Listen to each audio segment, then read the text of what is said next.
जय श्री हरि, जय श्री कृष्ण। म आज हरिवंश पुराणको 79औं दिनमा 25औं अध्यायको बाँकी भागलाई समेत अगाडि बढाउँदैछु। आज हम ऐसे दिव्य शरीर 2 पित्त वर्ष धारण किए वे ही सनातन विष्णु यहाँ विराजमान है, जो पृथ्वी के आश्रयभूत है तथा तीनों लोकों को आक्रांत करने में समर्थ है। ऐसे सम चरणशील युगल चरणों से ये शत्रु दमन श्री कृष्ण इस भूमि पर खड़े हैं। इनका एक हाथ जिसका अग्रभाग बहुत ही सुंदर है, चक्र से चिन्हित सा दिखाई देता है। दूसरा उठा हुआ हाथ गदा से संयुक्त होना चाहता है। ये परब्रह्म परमात्मा के प्रथम पद तुरीय ब्रह्म है, जो यहाँ जगत के कल्याण के लिए अवतीर्ण हुए हैं। देवताओं की रक्षा का भार वहन करने वाले वे सर्वश्रेष्ठ परमेश्वर आज भूतल पर अवतीर्ण होकर शोभा पाते हैं। इन्हीं के विषय में भविष्य की बात बताने में कुशल मनुष्यों ने कहा है कि गोपाल श्री कृष्ण भविष्य में क्षीण हुए यादव वंश का विस्तार करेंगे। जैसे नदियों के बहुत से जल प्रवाह महासागर को पूर्ण करते रहते हैं, उसी प्रकार सैकड़ों और हजारों यदुवंशी इनके प्रभाव से अपने वंश की वृद्धि करेंगे। यह सारा जगत जो सनातन काल से चला आ रहा है, इनके सामन में इनके शासन में स्थित होगा। उस समय इसको कष्ट देने वाले शत्रु और सामंत नष्ट हो जाएंगे और यह विश्व सत्य युगी बहुत ही सुख शांति एवं समृद्धि से संपन्न हो जाएगा। ये इस वसुधा पर रहकर जगत को अपने वश में स्थापित करके समस्त राजाओं के ऊपर प्रतिष्ठित हो जाएंगे, परंतु स्वयं राजा नहीं बनेंगे। निश्चय ही पूर्व काल में जिस प्रकार इन्होंने अपनी 3 पगों द्वारा त्रिलोक को जीतकर स्वर्ग में पुरंदर इंद्र को देवताओं का राजा बनाया था, इसी प्रकार पहले की 3 पगों द्वारा जीती हुई इस वसुधा को फिर जीतकर यह उग्रसेन को राजा के आसन पर बैठाएंगे, इससे संशय नहीं है। यह फैले हुए बैर का अंत करने वाले हैं। प्रश्नोपनिषद में बहुत से 6 प्रश्नों द्वारा इन्हीं की तत्वों का प्रतिपादन सुना गया है। ब्रह्मवादी ब्राह्मण द्वारा ये पुराण पुरुष कहे जाते हैं। ये भगवान के केशव समस्त जगत के लिए स्त्री हरणीय होंगे, क्योंकि इनकी बुद्धि में मानवता को नया जीवन देने का विचार उठ खड़ा हुआ है। आज मैं इनके निवास स्थान का विधि पूर्वक पूजन करूंगा, फिर मन ही मन इनके विष्णु रूप की भावना करके मंत्रोच्चारण पूर्वक उसकी अर्चना करूंगा। इनमें जो अपने बंधु बांधवों के को पहचानने की शक्ति है और जो इनका मनुष्य में अवतार हुआ है, वह सब मेरे लिए आदरणीय है। मैं तो इन्हें अमानव अलौकिक परमात्मा समझता हूँ। दूसरे दिव्य नेत्रधारी महापुरुष भी इन्हें ऐसा ही मानते हैं। अतः मैं इन आत्मवेत्ता श्री कृष्ण के साथ रात में भली बहुत ही सलाह करके यदि ब्रजवासियों सहित ये मेरी बात मान लेंगे तो इनके साथ ही कल मथुरा की यात्रा करूंगा। इस प्रकार युक्ति युक्त कार्य कारण का विचार करते हुए अक्रूर ने श्री कृष्ण को बारंबार देखा और उनके साथ नंद गोप की बैठक में प्रवेश किया। जय श्री कृष्ण, जय श्री हरि। अब मैं आज 26वां अध्याय प्रारंभ करने जा रहा हूं। इसमें हम अक्रूर का गोपों के लिए कंस का आदेश सुनना, वासुदेव देवकी की दयनीय दशा बताकर श्री कृष्ण बलराम को मथुरा चलने के लिए प्रेरित करना, मार्ग में अक्रूर को यमुना जी के जल में आश्चर्यमय नागलोक एवं भगवान अनंत तथा उनकी गोद में श्री कृष्ण का दर्शन, इसी विषय में आज हम श्रवण करेंगे। वैशंपायन जी कहते हैं, जन्मेजय श्री कृष्ण के साथ नंद के गृह में प्रवेश करके अनंत दान दक्षिणा देने वाले अक्रूर ने बड़े बूढ़े गोपों को बुलाया और उनसे तथा बलराम सहित श्री कृष्ण से प्रसन्नता पूर्वक यूं कहा तात कल सवेरे हम लोग मथुरापुरी चलेंगे, यहाँ चलकर तुम सुखी होंगे। समस्त ब्रजवासी गोप कंस की आज्ञा से समुचित वार्षिक कर लेकर परिवार वहां चलेंगे। वहां कंस का धनुर्यज्ञ बड़ी धूमधाम से संपन्न होगा। उस समृद्धिशाली यज्ञ को तुम लोग देखोगे और स्वजनों से भी मिलोगे। तुम दोनों भाई पुत्र के वध से अत्यंत दीन दुर्बल होकर सदा दुख हो भोगने वाले अपने पिता वसुदेव जी से वहां मिलोगे। अशुभ बुद्धि वाले कंस ने उन्हें सदा ही पीड़ा दी है। इस बुढ़ापे में उनकी शरीर का रक्त मांस सूख गया है। बूढ़े वसुदेव अनेक प्रकार के दुखों से भी बहुत शिथिल हो गए हैं। एक तो कंस का भय उन्हें आतंकित किए रहता है, दूसरे तुम दोनों से वे बिछोड़ गए हैं। अतः तुम्हारे लिए उत्कंठित चित्त होकर दिन रात चिंता की आग में जलते रहे हैं। गोविंद, तुम वहां चलकर अपनी माता देवकी का भी दर्शन करोगे, जिसके स्तनों से उसके पुत्र ने कभी मुंह नहीं लगाया है।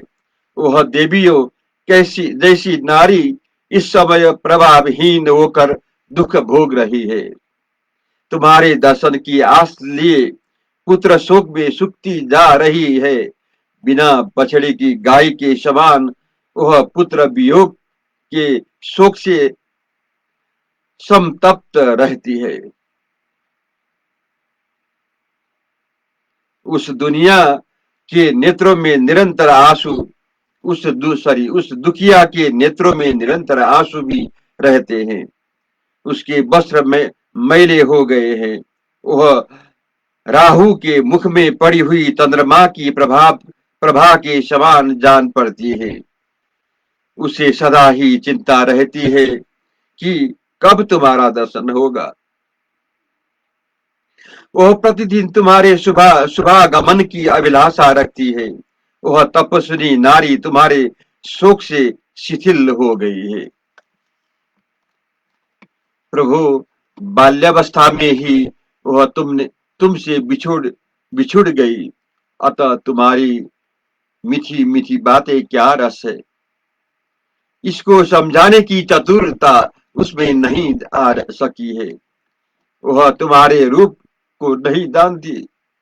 चंद्रमा के समान कांतिमान इस मुख के दर्शन से भी वंचित रह गई है। तात, यदि तुम्हें जन्म देकर देवकी इतना संताप सह रही है, तो उसे संतान का क्या फल मिला। इससे तो उसका संयोग संतानहीन होना ही अच्छा था। जिन नारियों के पुत्र नहीं हुआ है उन्हें एक ही सुख रहता है, परंतु जो पुत्रवती होकर भी पुत्र का फल न पा सके, वह उस धिक्कार पाने की योग्य संतान से सदा ही संतप्त होती रहती है।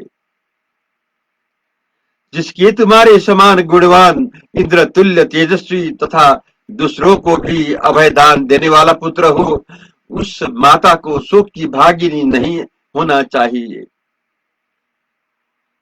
भैया, तुम्हारे बूढ़े माता पिता दूसरे के दास भाव को प्राप्त हो गए हैं। पाप पूर्ण विचार रखने वाला कंस उन्हें प्रतिदिन तुम्हारे कारण डांटता फटकारता रहता है। तुम्हारे शरीर को अपने गर्भ से धारण करने वाली माता देवकी यदि लोकधारिणी पृथ्वी के समान माननीय है, तो तुमने जैसे पृथ्वी का जल से उद्धार किया था, उसी प्रकार शोक सागर से जल में डूबी हुई उस देवकी का भी तुम्हें उद्धार करना चाहिए। श्री कृष्ण, जिन्हें अपने पुत्र बहुत ही प्रिय है तथा जो सुख भोगने की योग्य है, उन बूढ़े वसुदेव को पुत्र संयोग का सुख देकर तुम धर्म के भागी होंगे। श्री कृष्ण, जैसे तुमने यमुना के कुंड में रहने वाले उस दुराचारी नाग का दमन किया, जैसे गोवर्धन पर्वत को जड़ से उखाड़ दिया, जिस प्रकार बलवान एवं मदमत्त अरिष्टासुर को मार गिराया, तथा जिस तरह दूसरों के प्राण लेने वाले अश्वरूपधारी दुष्टात्मा केसी का वध किया, वैसे ही प्रयत्न के द्वारा उन दुखी एवं वृद्ध माता पिता को उद्धार करके तुम जैसे भी धर्म के भागी हो सको, उस उपयोग को सोचो। जिन लोगों ने कंस की सभा में तुम्हारे पिता पर डांट पड़ती देखी थी, वे सब के सब अत्यंत दुखी होकर नेत्रों से आंसू बहाने लगे थे। कृष्ण, तुम्हारी माता देवकी विवश होकर कंस के द्वारा दिए गए गर्भोच्छेद आदि बहुत से दुखी सहती चली आ रही है। माता पिता से उत्पन्न हुए सभी पुत्रों के यथा योग्य सेवा करके उनके ऋणों को उतार देना चाहिए। यह शास्त्र की आज्ञा है। निष्पाप कृष्ण, यदि इस प्रकार तुमने माता पिता पर अनुग्रह किया, तो वो दोनों अपने बीते हुए सुख को त्याग देंगे और तुम्हें धर्म की प्राप्ति होगी। वैशंपायन जी कहते हैं, जन्मेजय, इन सब बातों को अच्छी तरह जान लेने पर तेजस्वी श्री कृष्ण ने अमित पराक्रमी अक्रूर से कहा, बहुत अच्छा, हम लोग आपके साथ चलेंगे। वे क्रोध के वशीभूत नहीं हुए। नंद आदि सभी गोप वहां एकत्र होकर अक्रूर जी की बात सुनकर कंस की आज्ञा से मथुरा चलने की उद्धत हो गए हैं। वे ब्रजवासी गोप यात्रा के लिए सुसज्जित हो गए हैं। भेंट की भेंट की सामग्री को सजाकर बड़े बूढ़े गोप वहां से प्रस्थित हुए हैं। वार्षिक वार्षिक कर, गाड़ी का बोझ ढोने वाले बैल, भैंसे, घी, दूध और दही आदि उपहार सामग्रियों को सहित सब अपनी शक्ति और युद्ध के अनुसार लेकर एकत्र किया और फिर कंस की उस उपाय सामग्री और वार्षिक कर को छकड़े में सजाकर वे सभी गोप सरदार यात्रा करने के लिए नंद के द्वार पर उपस्थित हुए। श्री कृष्ण के साथ बातचीत करने में अक्रूर की वही सारी रात जागते ही बीती। उनके साथ तीसरे व्यक्ति रोहिणी नंदन बलराम जी थे। तदंतर पंछियों के कलर बोसे से व्याप्त निर्बल प्रभात काल उपस्थित हुआ। रात्रि की समाप्ति के साथ ही चंद्रदेव ने अपने किरण जाल को समेट लिया। आकाश में अरुण दये की लाली छा गई। नक्षत्रों का समुदाय अस्त हो गए।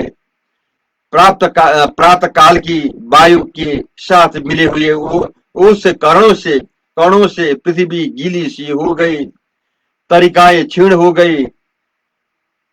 वे सोई हुई बहुत ही अपनी प्रभा खो बैठी। सूर्योदय होने के साथ ही निशा का रूप अदृश्य हो गया। शीत शीत रश्मि चंद्रमा की किरणें शांत हो जाने के साथ वे प्रभावहीन हो गए। एक चंद्रमा अपने रूप को अदृश्य करने लगा और दूसरा सूर्य अपने तेज को बढ़ाने लगा। ब्रज से बाहर जाने के मार्गों की भूमि पर गौवे सब ओर फैल गई। मथानी घुमाने से दही के भरे मटकों में घर घर ध्वनि की होने लगी। नौजवान बछड़े रस्सियों से बांधकर सधाए जाने लगे। ब्रज की गलियां तब और से गोपों द्वारा भर गई थी।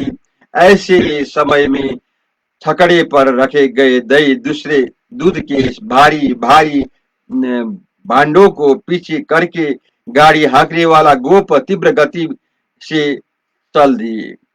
श्री कृष्ण, बलराम और अमित दक्षिणा देने वाले दानपति अक्रूर, ये तीनों त्रिलोकपतियों के समान रथ पर बैठ चल रहे थे। यमुना की तट पर पहुंचकर अक्रूर ने कृष्ण से कहा, भैया रथ को यहीं खड़ा रखो और घोड़ों को काबू में रखने का प्रयत्न करो। तात घोड़ों को दान घास देकर इनके पात्र और रथ की विशेष यत्न पूर्वक देखभाल करते हुए एक क्षण तक मेरी प्रतीक्षा करो। तब तक मैं यमुना जी के इस कुंड में प्रवेश करके दिव्य भागवत मंत्रों द्वारा संपूर्ण जगत के स्वामी नागराज अनंत की स्तुति कर लूं। वे गुह्य रूप भगवान भागवत देवता है। संपूर्ण लोकों के उत्पादक एवं अन्नायक है। उनका मस्तक कांतिमान स्वस्तिक चिन्ह से अलंकृत है। वे सर्प विग्रहधारी भगवान अनंत देव सहस्र शिरों से सुशोभित तथा नील वस्त्र धारण करने वाले हैं।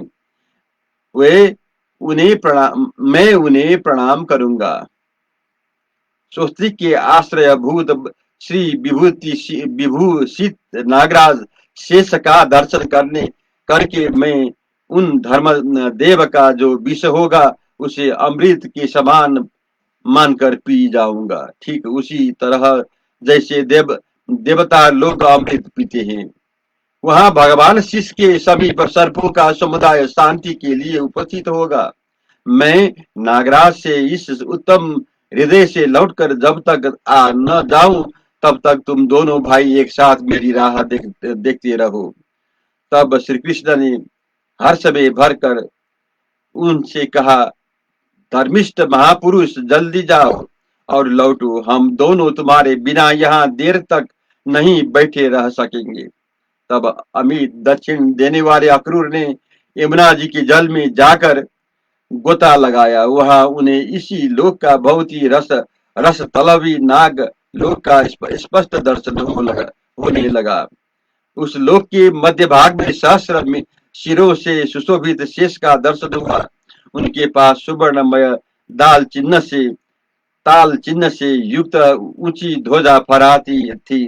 उनके एक हाथ का अग्रभाग हल से सटा हुआ था और उधर मुसल से टिका हुआ था। उनका उनका शरीर गौर और आसन श्वेत वर्ण का था। उनके श्री अंग नील वस्त्र से आवृत थे। उन्होंने एक ही कान में एक कुंडल धारण कर रखा था। वे मतवाले से होकर सोए थे। उनके नेत्र विकसित कमल दल के समान मनोहर थे। वे अपने ही देह से कल्पित सर्प शरीर मय विस्तृत एवं शुभ्र आसन पर सुंदर ढंग से विराजमान थे। पृथ्वी को धारण करने वाले भगवान अनंत दो स्वस्तिक एवं बराह चिन्ह से विभूषित थे। जय श्री कृष्ण। जय श्री हरि।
जय श्री कृष्ण। जय श्री हरि।